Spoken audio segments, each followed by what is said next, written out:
Haleluya, hama dzinodikana. Bhuku rinoti tiri munyu wenyika. Kureva kuti church ndiyo inorunga nyika. Zvinomborevei kuti we are the salt of the earth. This is the right interpretation. The church is the panacea of the world's problems. Kureva kuti the church is the solution to the problems of the world. So whenever there is a church, or when a church comes in a community where there is crime, crime has to go down.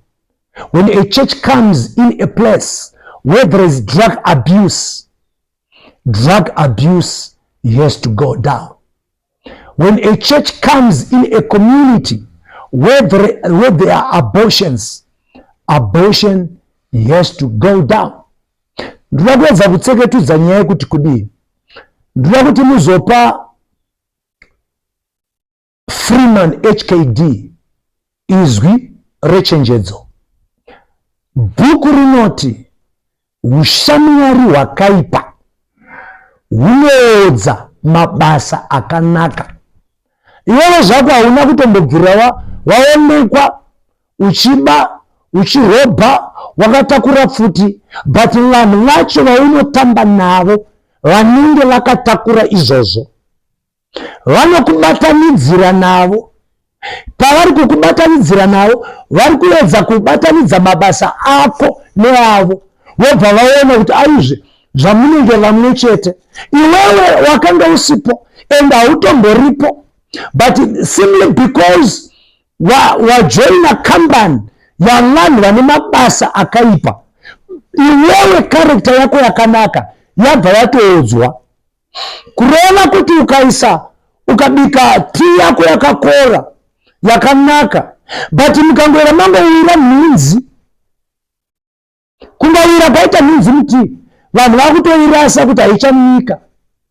Kwete nekuti tea yanga yakaipa, but pane chawirwa netii chakaipa chazoita kuti tea iwodzwe.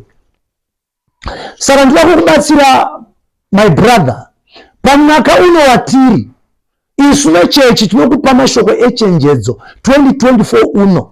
Mabasa akanaka anogona kuwodzwa nehushamwari hwakaipa. Wanga usipo hautoripo, ende pavaita vachironga wanga usipo, but nekuti wazoonekwa uchiita hang around navo, saka kune imwe mbeu yavanhu yaunotofanira kuavoida. Hazvina basa kuti mafanzi anokufarira vada kuita selfie. Paunototorwa selfie navanhu ivavo, vamwe vacho tanga waexamina, tanga waziva kuti ndivanani. Haungavapedze vese, but kune imwe character yekuti wega muchena afuna kukuudza kuti association nevanhu vakadai, kunyange pakamera chaipo chaipo, kunyange pafoni chaipo chaipo, kunyange papikicha chaipo chaipo, haiite.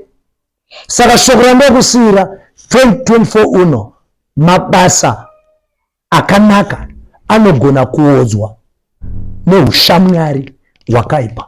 God bless you.